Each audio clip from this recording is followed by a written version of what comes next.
Voilà, bon dimanche, un partage massif. Voilà, partagez-les massivement, comme ça dina permettre ñu mëna am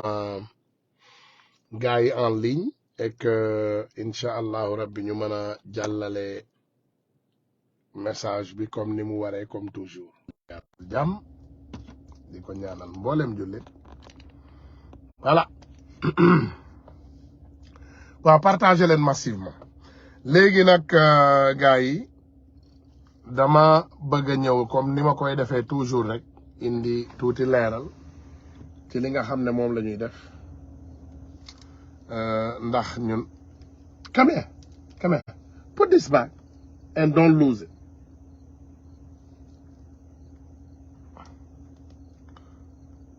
Ok, parfait. Voilà.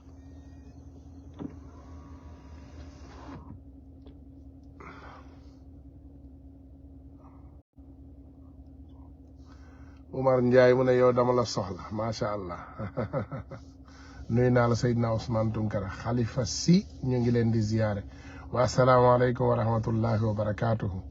gars yi ñu ngi leen di ziyaare bu baax a baax di leen jox seen wàccuwaay ñu bari nag fan yii yëpp ñu ngi ma doon wax nee nañu dafa am suñu benn mbokk defe naa lan bu génn àddina donc gis nañu ñu bari di ci àddu gisuñu nga àddu ci te gëm nañu ne jeune bi patriote la voilà nanga man leen xam nga dafa am loo xam ne comme niñ koy waxee toujours bu ci ñi am xam-xam yépp waxee ba pare je pense que ce n'est même plus nécessaire que ñun ñu àddu ci voilà mais nag pour jottali rek c'est pas xam nga nit ñi il faut nga am loo xam ne da nga ko comprendre charia dafa am lu tudd charia comme l'islam tey comme ni mu amee ay cëram noonu la christianisme amee ay cëram noonu la judaïsme amee ay cëram yàlla nag wax nañu ne déjà pour nga nekk jullit bu baax il faut nga respecter yeneen diine yële ak seen téere yëpp maanaam defe naa ci aaya yu mujj ci alquran ñaari aaya yu mujj ci baqara mooy amana rasulu bima unzila ilayhi min rabbihi wal muminun kullun amana billahi wa malaikatihi wa kutubihi wa rusuli la nufarriqu bayna ahadin min rusuli wa qalu samina wa atana ghufranaka rabbana wa ilayka almasir donc defe naa loolu déjà am na luñ ci wax pour ñun l'islam pour nga nekk jullit bu baax il faut d'abord aussi nga reconnaître yeneen livres yi yàlla yeneen téere yi yàlla wàccee ak yeneen yonentam yi mu wàccee il faut nga reconnaître ñooñu parce que boo reconnaîtreul ñooñu doo mën a topp diine bi ni mu waree donc loolu moo tax lu bari daal ñun duñ ci àddu parce que ñi ñu ëpp xam-xam àddu nañ ci mais c'est pour être clair que du mbañeel waaye xam nga déjà nit li mu gëmul munoo ko cee ñaanal xam nga nit li mu gëmul munoo ko cee ñaanal donc dégg naa polémique yi mais je confirme rek ne que koo bokkalul diine mënoo koo ñaanal voilà donc loolu moom il faut ngeen xam ko du mbañeel du ngëneel du mbañeel du xeebeel déedéet dëkkandoo comme yàlla mi ngi ñuy wax ñu sàmm àqu dëkkandoo waxu la àqu dëkkandoo bi même boo leen bokkul diine même boo leen bokkul diine da ngay sàmm àq bi dëkkandoo bi sa diggante dëkkandoo ak dëkkandoo waaye mënuloo nekk jullit ci li la yàlla wax ne la rabbana atina fi dunya hasana fil akhirati par exemple tey ngay ñaanal néew ci l'islam nga koy ñaanal ci alquranul karim nga ne da ngay ñaanal koo xam ne tamit du jullit loolu tamit yow contradiction la déjà quoi contradiction la donc loolu jarul xaste jarul saagante jarul waxante lu ñaaw te du mbañeel te du jéppeel ndax jeune boobu ñuy wax man mii bokk na ci jeune idole yi ma am ci côté film bi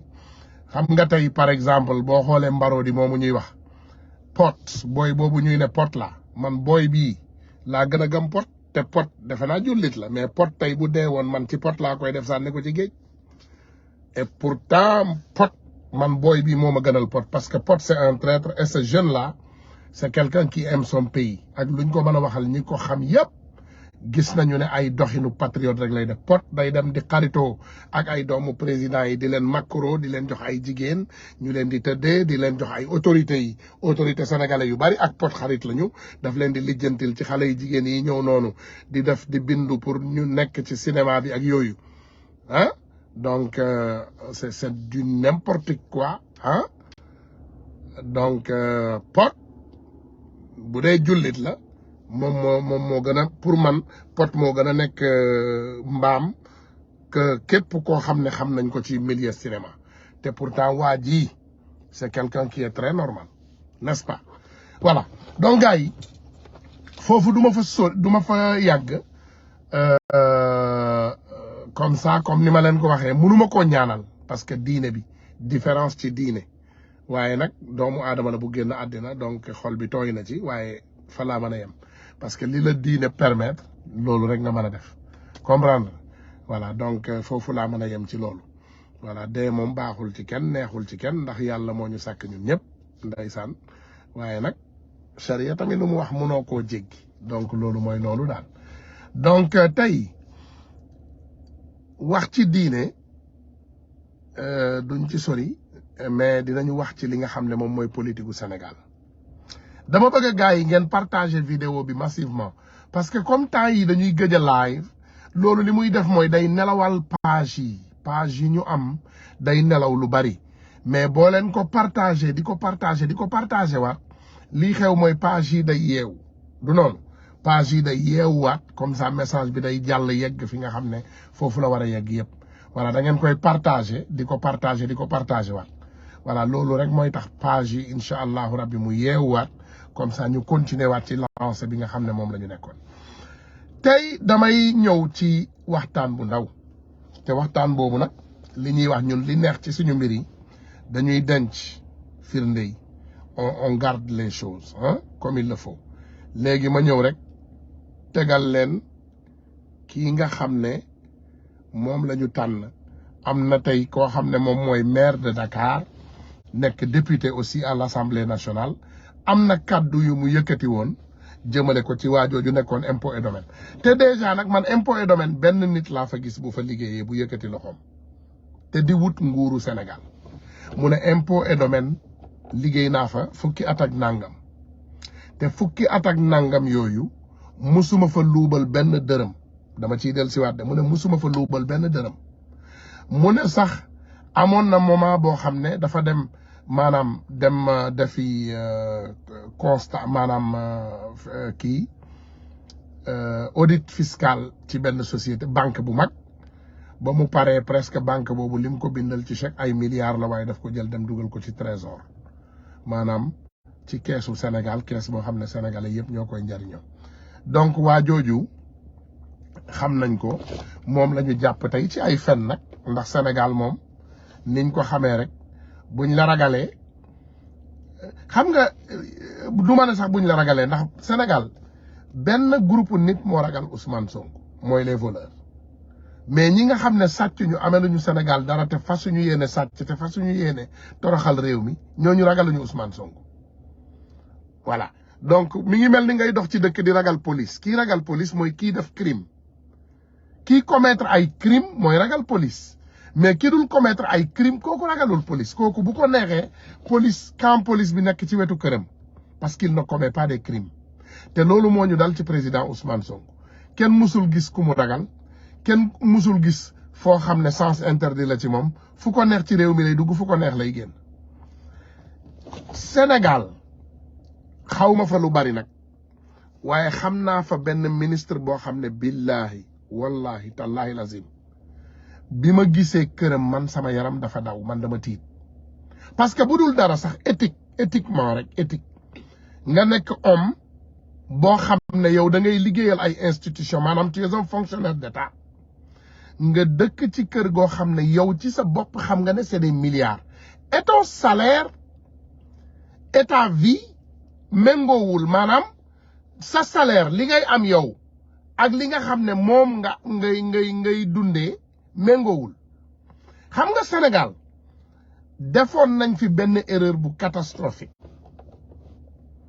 yaruñu wàll faluñu mii kër de newuñu Sénégal nañu fal ki gën a noppi waxuñu lool de newuñu Sénégal nañu fal ki gën a taaru waxuñu lool de moo ñu daloon ci Macky Sall yéen ñi ko regretté woon yéen laay waxalaat benn yoon on avait quelqu'un qui s'appelait Macky Sall déglu leen rek ñi nga xam ne ñoom ñoo nekk di promouvoir waaju bees ji mooy ñi nga xam ne daf leen jox xaalisam dama leen di wax ngeen xàmmewaat Mati benn pomme et demi booy ba la nekk fële ci Italie ak bandi maanaam les mercenaires de la plume et du micro même nit yooyu rek ñoo nekk di promouvoir waa ji sant Ba ki nga xam ne moom la ñu tànn ñoom waa APR ne moom la ñu gëm pour mu nekk président en tout cas biñ koy tànn dañu xool ki nga xam ne moom la sénégalais yëpp bëgg ñu tëj ko ci biir kaso bi ñu ne voilà léegi xam nga lu ñuy def dañuy jël waaja nga xam ne moom moo gën a populaire moom la ñu gën a bëgg moo gën a jub moo gën a du sàcc ki dul fen ki nekk ci xol yëpp dañ koy jël tëj ko ci biir kaso bi après ñu tànn la yow bu ñu demee ay élection ñu sàcc élection yi jox la ndax nag kàddu bii dinaa ko yëkkati te dafa baax ñu xam ko sàcc moom am na ñuñ ko xamee Sénégal te ñu aay ci lool nag nguykat am na ñuñ ko xamee de voilà te ñu aay ci lool waaye dama ne Sénégal nañu bàyyi xel il faut ñu delloo siwaat suñu xel yi dama leen ne duma sori ci débat bi de waaye dama ne sénégalais yi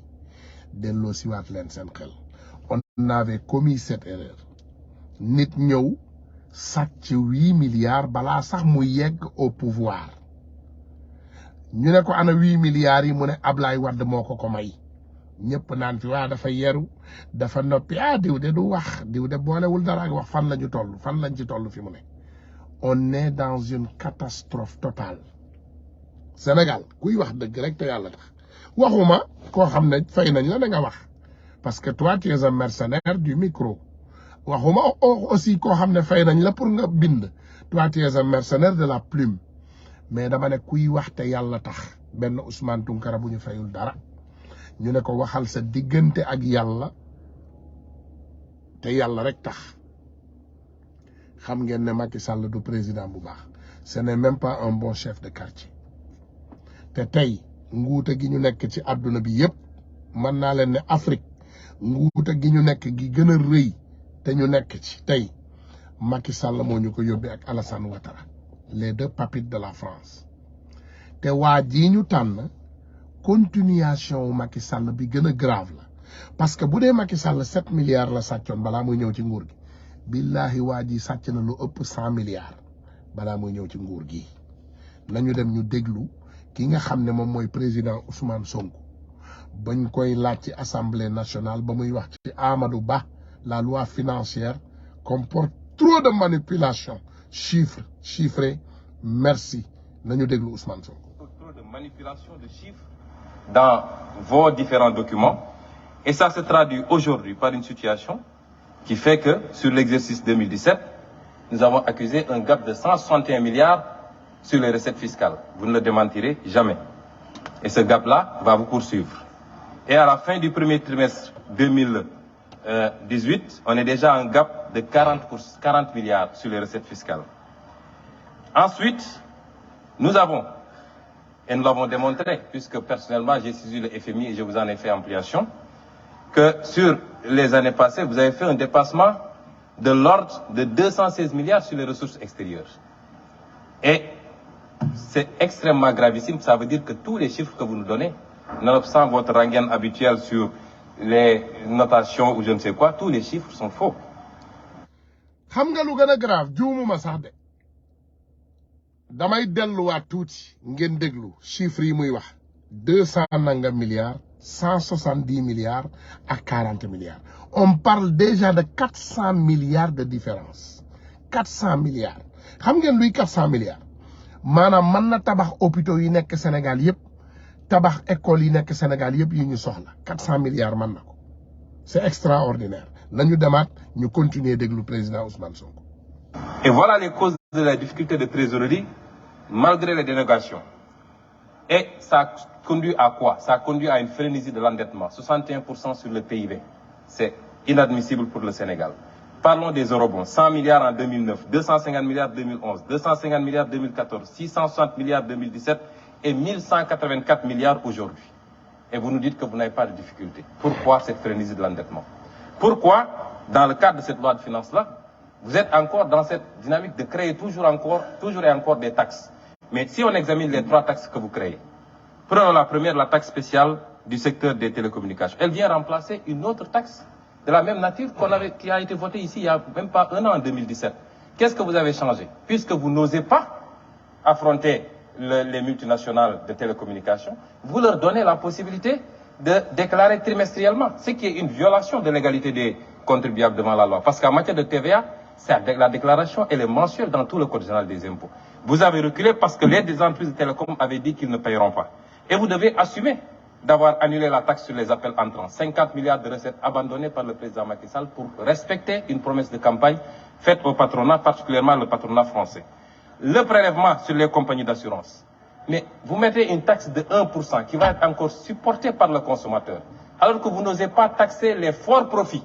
des compagnies d'assurance et les distributions qui sont faites. C'est là où se trouve l'enjeu. Mais vous êtes toujours en train de faire peser la charge sur les mêmes, c'est-à-dire le pauvre contribuable. Enfin, les prélèvements sur les opérations de consignation. Monsieur le ministre, nous savons que ce prélèvement est taillé sur mesure pour la société de droit suisse qui s'appelle Adax Énergie, qui fait l'objet aujourd'hui d'un redressement de 100 milliards fraude fiscale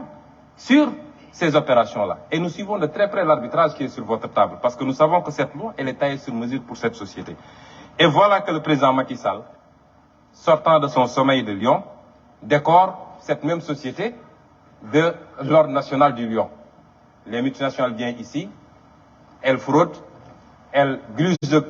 le fisc, mais on les décore après de l'ordre national du Lion. C'est très bien fait, et puis on avance. Et comme d'habitude, parce que ce qu'on ne dit pas assez, c'est que cette société est impliquée dans le scandale de la SAR avec les 8 navires qui ont été commandés sans passer par le conseil d'administration. 400 milliards, vous êtes très informés de ce dossier. 400 milliards. Et c'est cette société qui est décorée aujourd'hui. Et cette société qui mérite qu'on lui présente, qu'on fasse une loi spéciale, que nos 20 députés vont voter. Il y a une plainte aujourd'hui à Londres et une plainte au Sénégal. Notre Assemblée nationale aurait dû s'autosaisir si elle était digne de son nom. Et je sais très bien que le président de notre auguste Assemblée connaît bien cette société, presque propriétaire de Oryx, dont il a été lui-même actionnaire, même si se défend d'avoir cédé ses actions depuis 2006.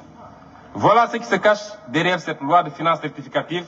et comment le Sénégal est géré sous Macky Sall, c'est-à-dire c'est les lobbies, c'est les amis, c'est les intérêts et c'est la famille. C'est ça la gestion du Sénégal. Voilà. Qui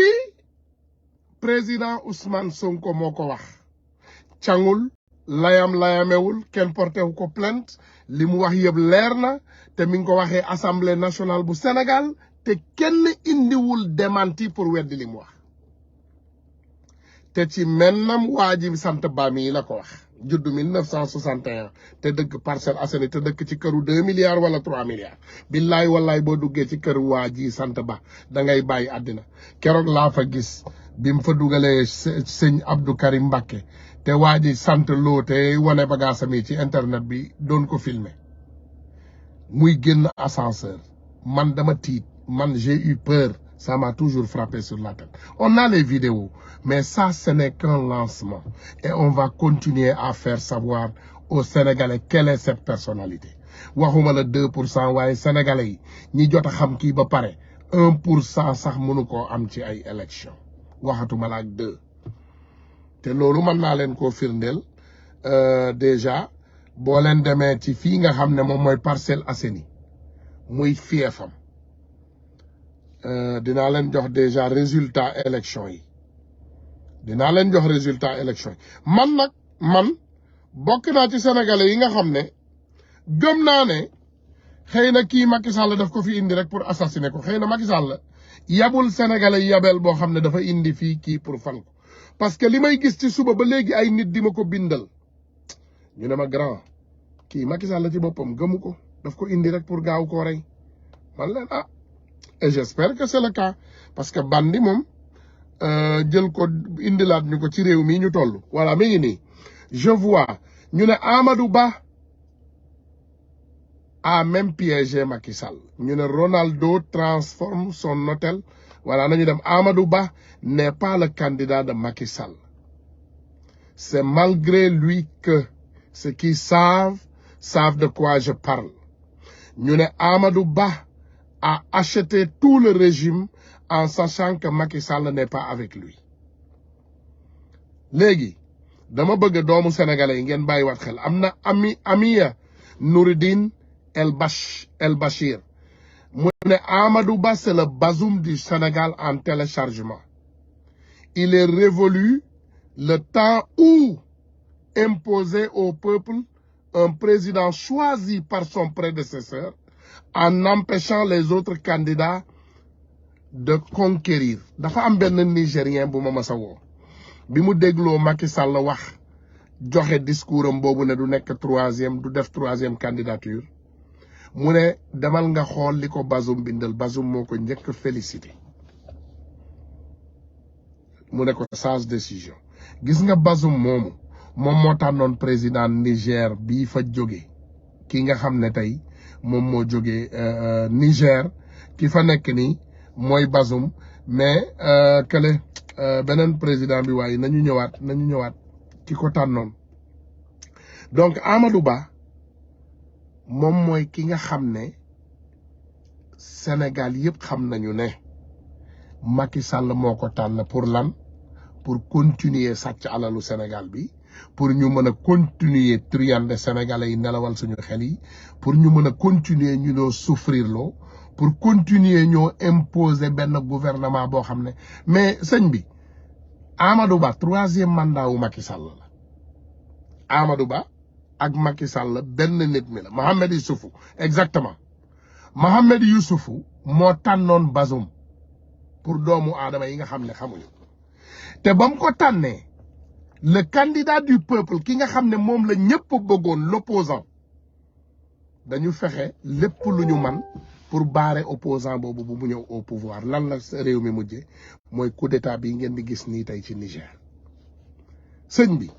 amul benn sénégalais bu mën a doxal Sénégal boo xam ne di nga fa defaat beneen at ak jeunesse sénégalaise bu déterminé bii ma gis c'est pas possible amul benn sénégalais muy Amadou Ba ak Massamba Diallo ak Massamba Thiam laa ci yemale amul benn sénégalais surtout mes amis fuutanke nag ndax fuutanke moom Macky Sall yàq na seen réputation d'une manière extraordinaire man ak ni ma gëmee tukkuleer yi ak ni ma gëmee fuutanke waaye bi ma gisee fuutanke yi rangé wu ci ginnaaw Macky Sall ma ne Sénégal dinañu indil benn problème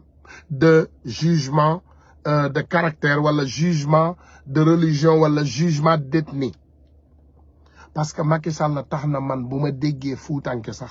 damay wagasaat sama tubéy ba baax ma dem toogi na le malgré je les aime mais xam naa ne pour man Sénégal du gaaw a amaat président fuutanke ndax Macky Sall ndax ni mu ñëwee def réew mi ne da ko bandum ñu jàpp nit ñi en otage jël suñu institution yëpp teg ay fuutanke ci kaw di jàpp sénégalais yi di leen noota que dóor boo xoolee tey fu mel ni sûreté urbaine rek Bara Sankaré un criminel connu wala nga xool DG de la police ak yeneen wala nga xool Bakhoum procureur wala nga xool ñeneen ak ñeneen ngay xool nga tànn nga xool tey premier ministre président lépp ne da ko bandu yéen ngeen yaakaar ne tey Sénégal boobu parewaat na pour ñu ne ñun dañuy tànn un imbécile un grand voleur connu ñu naan ñu ay dafa yaru ci lan xanaa du Macky Sall yaru lañ doon dégg yaru ak mii kër c'est deux choses différentes. There is a silent killer and a loud killer. Ki nekk ci kaw di bam ki nekk ci suuf di ko rey moo ko gën a grave xanaa xamu leen pistolet silencieux moo gën a grave pistolet bi def bruit parce que pistolet bii def bruit bu dee tëll ñëpp daw mais pistolet silencieux mën na rey 100 personnes te kenn du bouger parce que tëf lay def tëf mën na rey 100 personnes te kenn du bouger xam ngeen danger bi nekk ci sénégalais yi dof lu fii ba nelaw lu suñu xel ñu ne waaw yaru na vous êtes malade mais kooku boo leen ko falee mooy falaat ngeen Bara Sankaré ce criminel commissaire mooy falaat ngeen DG police mooy falaat ngeen baaxum daanaka sax est-ce que dina def remaniement de gouvernement mais c'est de la folie c'est de la folie. Amadou Ba Amadou lan non les Sénégalais yeewu leen ñun kan la ñu def ñun musuñoo def li ma neex ci Sénégal rek mooy ñun musuñoo def musuñoo perte suñuy xel gars yi partagé leen vidéo bi parce que comme ni ma leen ko waxee comme page bi day nelaw lu yàgg boo leen ko partagé wul du gaaw a jóg donc da ngeen koy partagé pour mu jóg parce que ñu bari dañ may ne duñu jot signal comme duñu jot kii bi quoi signal bi donc partagé leen ko massivement ban dof ngeen yaakaar ne ñun la ñu dof ba ñun ñu war a jóge ci Macky Sall ne ñun dañuy fal Amadou Ba mais ça c'est la catastrophe la plus pure de l'histoire du Sénégal loolu buñ ko defee billahi wallahi tallahi lazim ngeen defee na Sénégalais yaa ngi dee ci géej gi déedéet ci biir réew mi ci boppam la Sénégalais yi di commencé na def nii ci suuf si nga ne leen foo jëm ñu ne la Nicaragua c'est grave mon pays va très mal Amadou Ba n'est pas une option Amadou Ba xalaat ko sax danger la un des plus grands voleurs un des plus grands manipulateurs de l'histoire du Sénégal du wax dara day jënd ñëpp il achète tout le monde ñëpp il a des milliards et des milliards et des milliards te mi ngi jënd képp ku mu man ta gagné ay élection loolu kenn waxu ko waaye mën naa def lépp lu mu man pour ñu dugal ko ci rek pour mu sàcc élection yi gars yi voilà donc maa ngi gis benn nit bu bind il signale waaw c'est très possible parce que ñun dañuy ragal suñu ay kaddu ndax ñun bu ñu yëkkatee ay kaddu xam nañ ne sénégalais yi dañuy déglu partagez leen massivement comme un Bams Djigo waa ji ngeen gis BMS Djigo mii kii Amérique la nekk kii fenn la nekk fii soriwul est-ce que nekkul Columbus Ohio net da ko bandu lii muy ree yëpp foo ko gisee ci laaj bi day ree rek nii lay def MS nii rek lay def mais sëñ bi ñun mënuñoo def boobu erreur yàlla bañeewuñu noonu yàlla ba mu indee réseaux sociaux ci Sénégal yàlla indil ñu ay chaînes yu jub ndax nag fu juba di am jub am na fa fu juba di am rek jub am na fa on ne peut pas faire ces erreurs démb maa ngi wax ak sama benn xarit ma ne ko sëñ gars yi pare nañu pour ñu falaat suñu beneen mbokk tukulóor bu ne ma noo bul laal ethnie ma ne leen man doxuma ci loolu Macky Sall a ethnicisé notre pays Macky Sall a presque créé une guerre civile au Sénégal yàllaa ñu dimbali rek tu vois des gens comme Aliou Dembourou Sow qui vient qui te disent que menen ko njaasi men ƴettata si Macky Sall yahi men ƴetta Abdoulaye Daouda Diallo parce que déjà bu leen fàtte ne gars yi dañu tas ci ñetti pàcc Amadou Ba la Macky Sall jël waaye Mame Boye Diao mi ngi ci côté bi moom it ak ay nitam Aly Ngouille Ndiaye moom it mi ngi ci côté ba ak ay nitam Abdoulaye Daouda Diallo moom it ak ay lobbyam ñoom it ñu ngi koy préparé parce que nee nañu comme Macky Sall moom ak dégâts yi mu def yëpp ci réew mi mën naa nekk président du Sénégal donc Mariama Diobé Diallo sax mën naa nekk président du Sénégal Sénégal c'est devenu du n'importe quoi te comme mën nañoo jàpp doomu sénégalais bu set bu musul sàcc dërëm ñu tëj ko ci biir kaso bi ci ay fen te sénégalais yi di toog di seetaan kon xam nga lu ñuy def mën nañoo continuer rek di doxal ba yàlla def Sénégal takk comme ni yeneen réew yi yëpp takkee parce que loolu mooy am parce que du moment où ñoom ñu yaakaar ne mën nañoo jàpp doomu jàmbur bii muy président Ousmane Sonko ku sàccul fenul tooñul nga jàpp ko tëj ko ci biir ay kaso parce que daf la neex nga ne non c'est le choix de la population je vais le mettre en prison mais tu sais que tu es en guerre avec cette population te saa bu nguur nekkee en guerre avec population lu muy jur mooy guerre civile Ousmane Sonko bu nekkul candidat ci Sénégal mënta am jàmm loolu ku leen ko wax daf leen di nax parce que imaginez ñi bañ Macky Sall yëpp ñi bëggul jubadi yëpp ñi bañ injustice yëpp ñu jékki-jékki rek fait déclenché xam nga affaire bi moom ñi yàkkamti ñoo yàkkamti rek mais c'est le déclic baa ngi ñëw ñi yàkkamti ñoo yàkkamti mais sinon lii déclenché combat bi Sénégal mi ngi ñëw soriwul li koy déclenché soriwul parce que nag mënuñoo bokk ab réew ñun ñëpp ñu toog si yow maa ngi yow ñu yem ci sa maam lim ci am la sama maam am sa baay lim ci am la sama baay am yow nga toog ci réew moomu nga ne non man dinaa continuer doxal continuer manipuler ku ma neexul ma jàppale tëj la ci biir kaso bi te moomoo réew mi sa ndey moomu ko sa baay moomu ko nga ne loolu kenn du ci wax dara. Ça c'est une erreur catastrophique loolu du am.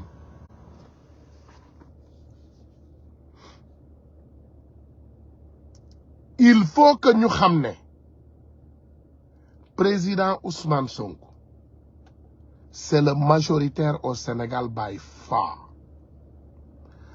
Force reste au peuple. Résistons. Il faut ngeen xam ne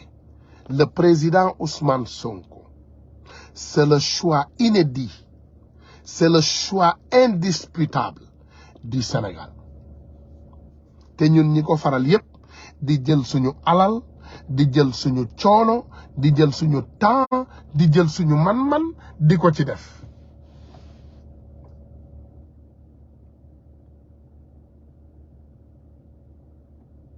Ouais, quand je dis manipulation, ils veulent nous manipuler. ñi nga xam ne ñoom ñooy génn di wax waaw Amadou Ba moo fi yaru Amadou Ba 6 mooy 9. Amadou Ba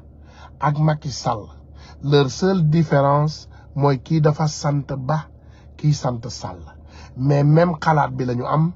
même doxalin yi lañu am kële moo ko dàq sàcc rek kële moo Amadou Ba moo ëpp Macky Sall fit ci sàcc moom du wax il ne parle pas moom il agit moom il agit. Il faut ngeen xam ne président Ousmane Sonko boo leen ko bàyyiwul déjà lii dal Macky Sall bu ñëwee Amérique dina leen apprendre à une leçon catastrophique mais amul benn moyen boo xam ne di ngeen ko gouverner réew mi parce que nit mënul nekk président légitime ci Sénégal te jàkkaarloowuloo ak président Ousmane Sonko nga duma ko ci ay élection c'est pas possible te mënuloo gouverner Sénégal avec un support de 2%. 2% mooy les délinquants les voleurs les bandits les manipulateurs les nu mu tuddati mais Amadou Ba c'était tout sauf ñun xam nañu Sénégal nañu dem ñu déglu Blaise Dia Blaise kii waay Blaise Diaz nañu dem déglu Blaise Diaz nañu dem déglu aimer et partager massivement gars yi aimer et partager la page massivement live bi day am comme ni ma leen ko waxee bu ñu gëjee mu am ay sabotage page yi yéex partager massivement pour nit ñi mën cee jot léegi ma ñëw ma indil leen li nga xam ne moom la waa ji Diaz wax bismillah ñu déglu. su leen neexee ñu candidat ñu dem jàkkaarloo ñu am jël wante Amadou Ba bés bu tegee candidat personnellement man dinaa yee askanu Dakar je vais parler au peuple de Dakar pour vous dire que vous ne méritez pas un voleur et un traître mun nañ jël seen suuf tong-tongi ko saax-saaxe ko bu ci des ba Khalifa Sall nekkoon maire de Dakar di góorgóorlu di liggéey ba Dakar dem ba mu dem lijjantil Dakar emprunt obligataire kan ko xañ askanu Dakar lu Amadou Ba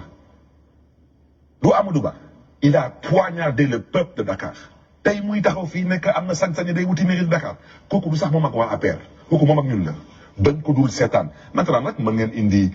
suma mag Diouf Sarr ngeen indi suma rakk Abdou Karim Fofana ngeen indi ku mu doon ñu xam ne lii mooy élection démocratie dañu toog ñu waxtaan ñu defante ko ak gaañ yi ku yàlla may ndam ñu nangu ñu xam ne yow la yàlla may ndam mais nag mënuñu toog di seetaan ku sax-saxi suñu Dakar bi tong-tongi suñu suuf xel ñu emprunt obligataire mën naa continuer parce que gis nga mairie de Dakar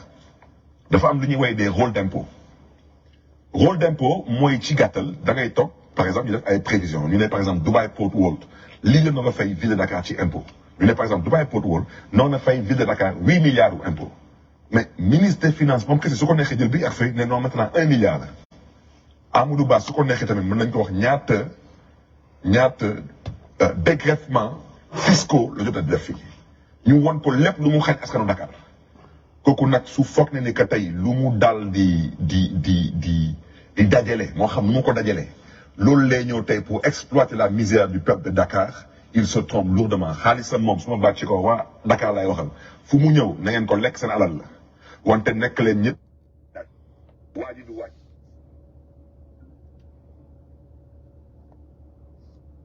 gars yi jéggal ma waaye ñiy woote baal leen ma. su leen neexee ñu kat kooku nag su foog ne ni que tey lu mu dal di dajale moo xam nu mu ko dajale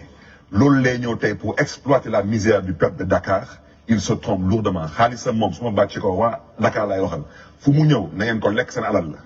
wante nekk leen ñëpp te yéen dégg ngeen daaj waa ji du waa ji jaaykatu suuf la jaaykatu suuf la moo leen xañ seen emprunt obligataire lu may wax ni su amut c'est une personnalité biir Sénégal il saisit le procureur de la République pour diffamation. Et pourtant je pense mairie bu moo ci gën a ndaw ndax am na sax ñu ne en tout cas d'après des observateurs et tout moom sax bokk na ci ñi nga xam ne fas yéene nañoo jàkkaarloo en 2024 ak njiitum réew mi di président Macky Sall. wax dëgg yàlla nag moom yaakaar naa ne xanaa wax dëgg yàlla nag wa nag bëgguma fa egg wante bés bu ma am na ay xeetu nit bés bu ñu nekkee président du Sénégal man danaa génn Sénégal balaa ñu may jaay parce que ñoom suñu paree jaay suuf si lu ci des mooy jaay nit ñi. su leen neexee ñu kat c'est une personnalité biir Sénégal il saisit le procureur de la République pour diffamation. Et pourtant je pense mairie bu moo ci gën a ndaw ndax am na sax ñu ne en tout cas. waay vaar waay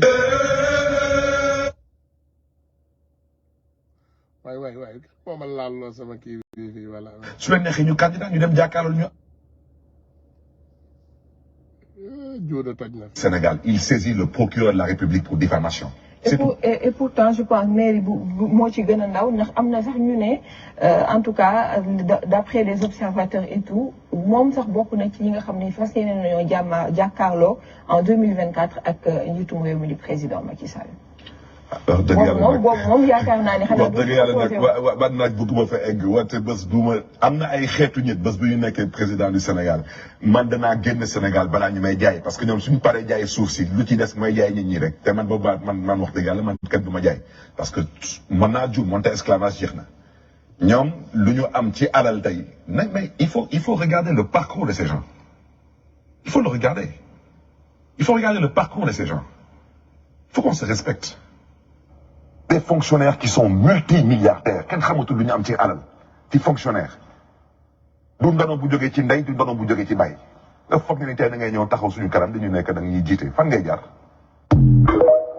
waxuma lii de lii Sénégal yéen a ko déggandoo lii copain am moo ko wax voilà xam nga lii xam nga tey bu doon man maa wax lii ñu ne voilà daf ko bañ Ousmane Tounkara voilà da ngeen bañ suñu kan non. Un fonctionnaire qui travaille aux impôts et domaines son patrimoine est plus de 100 milliards man maa leen wax lii man patrimoine Amadou Ba c'est plus de 100 milliards de francs CFA li mu yor ci xaalis dafa tiitlu dafa kéemaane ça fait peur donc gars yi ba yeewu leen éveillons-nous come on let's wake up un fonctionnaire qui a 100 milliards dans la banque un fonctionnaire 100 milliards de francs CFA ça va nañu continuer encore mobilisation dans la diaspora encore le 18 ak le 19 bii nee nañu leen mobilisation bi gën a mag dans l'histoire de la diaspora parce que li ñu nar yëpp billahi bis bu dalee ci kaw Macky Sall Amadou Ba ci boppam day reculer fa mu toog lay jonkon di wëccu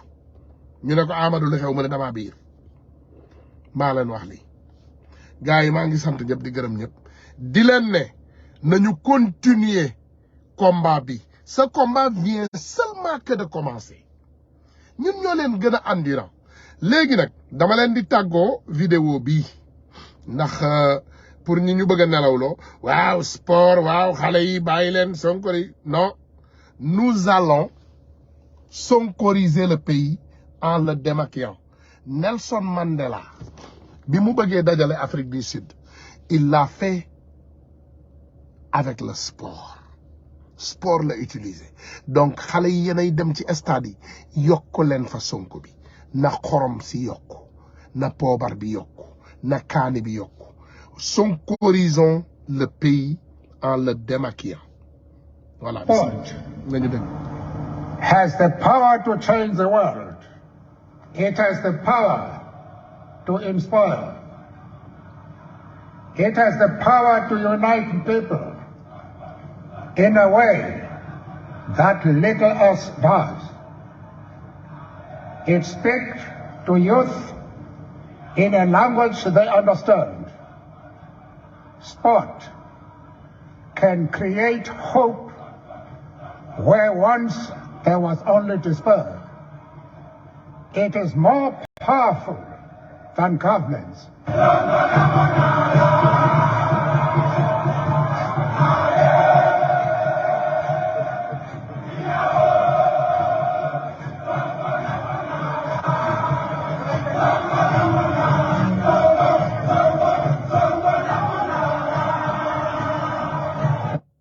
voilà gis nga sport bu leen kenn nax Sénégal bi ñu gagné coupe d'Afrique bi gis ngeen ñaata nit ñoo génn ci mbedd mi ñoom xam nañu doole sport xam nañu doole stade yi Sénégal Algérie mi ngi ñëw toj leen stade bi jënd leen seeni ay billets ngeen dem rajaxe stade bi rajax fépp foo leen dem ci sport venue boo leen dem rajaxe leen ko rajax nii la rek fépp fu ñu dem rek nañu Macky Sall dégg man nañ koo def ci ay kurpeñ man nañ koo def ci ay kàllaama wax nañ leen ko même ci hadis bi loolu la hadis ba mu ne lépp loo gis ñu koy teg sa population boo ko mënee dindi ak sa loxo nga dindi ko ak sa loxo boo ko mënta dindi ak sa loxo nga dindi ko ak sa làmmiñ boo ko mënta dindi ak sa làmmiñ nga naqarlu ko sa biir xol nañu génn massivement continuer xeex ak Macky Sall ci bépp moyen bu ñu yàlla jox incha allah yéen waa Amérique nag pare leen Macky Sall avertir nañ ko il passe à la vitesse supérieure nous passons à la vitesse hyper supérieure newoon nañ ko Sonko bu desee sa kër gi ba léegi incha allahu rabbi buñ la tegoon benn problème dinañ la teg 3500 problème donc Macky Sall na xam loolu gars yi maa ngi sant ñëpp di gërëm ñëpp wa salaamualeykum wa rahmatullah wa barakatuhu peace